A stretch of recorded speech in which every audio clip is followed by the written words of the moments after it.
Angle bisector और ASA congruence rule पर based एक आसान सा एग्जांपल करेंगे। एग्जांपल नंबर 4 चैप्टर 7 है ट्रायंगल्स। क्वेश्चन पढ़ते हैं। In triangle ABC the bisector AD of angle A is perpendicular to side BC। देखिए यहाँ फिगर दे रखा है, एक कोई ट्रायंगल दे रखा है ABC जिसमें बाइसेक्टर AD है एंगल A का, तो यानी कि ये जो एंगल A है इसको बाइसेक्ट कर रही है ये लाइन AD। इसका मतलब क्या होगा, ये एंगल और ये एंगल दोनों इक्वल हो गए, ये दोनों एंगल आपस में इक्वल हो गए, ये क्वेश्चन में गिवन है। AD is the bisector of angle A और साथ में दे रखा है is perpendicular to side BC।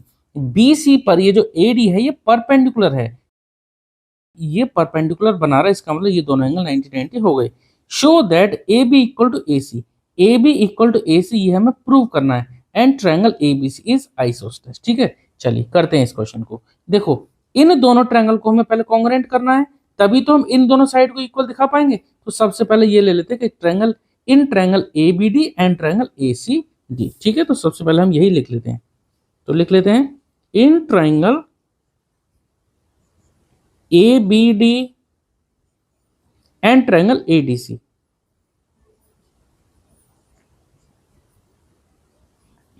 ABD लिया तो इधर से लेंगे ट्रायंगल ACD। ठीक है, in triangle ABD and triangle ACD। ठीक है, आपको इसी तरह से लेना है। अगर आपने कहीं ABD लिया और दूसरे ट्रायंगल को अगर आप बोले ADC तो थोड़ा सा गलत हो जाएगा। ठीक है, ध्यान रखना है आपको।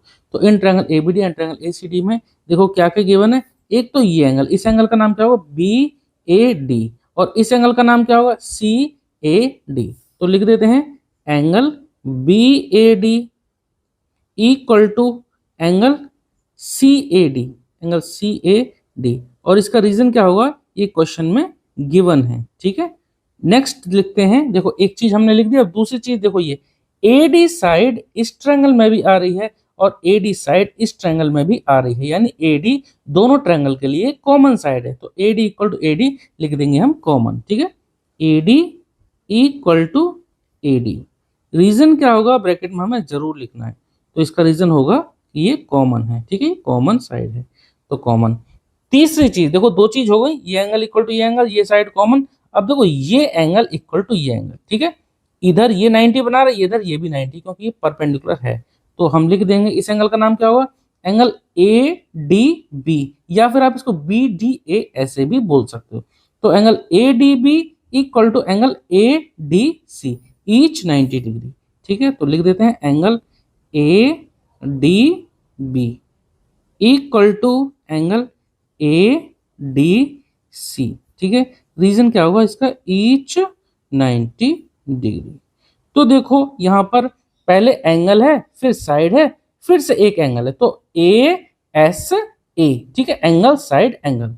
ठीक है, तो हम लिख देते हैं therefore by ASA rule, angle side angle rule. ठीक है, आप इसको कॉन्ग्रुएंस रूल भी लिख सकते हो। क्या हो जाएगा, ट्रायंगल ABD, जो दो ट्रायंगल हम कॉन्ग्रुएंट कर रहे थे ना, ये कॉन्ग्रुएंट हो जाएंगे। Triangle ABD congruent to triangle ACD, triangle ABD congruent to triangle, congruent का साइन ट्रायंगल ACD। अब देखिए जब ये दोनों ट्रायंगल ABD और ACD, जब ये दोनों ट्रायंगल कॉन्ग्रुएंट हो गए तो इनकी करस्पॉन्डिंग पार्ट्स भी इक्वल होंगे। यहाँ करस्पॉन्डिंग पार्ट में हमसे पूछा AB इक्वल टू AC, जब ये दोनों ट्रायंगल कॉन्ग्रुएंट है तो AB इक्वल टू AC हम यहाँ आराम से लिख सकते हैं। Therefore by CPCT, therefore by CPCT, CPCT से क्या हो जाएगा AB इक्वल टू AC। ठीक है, अब जब किसी ट्रायंगल में दो साइड इक्वल होती हैं, यानी देखो इस पूरे ट्रायंगल में ABC में देखा जाए तो ये दो साइड इक्वल आ गई, AB हमने इक्वल प्रूव कर दी AC के, तो इसका मतलब ABC क्या होगा एक आइसोसेलेस ट्रायंगल। तो हम लिख देते हैं it implies that triangle ABC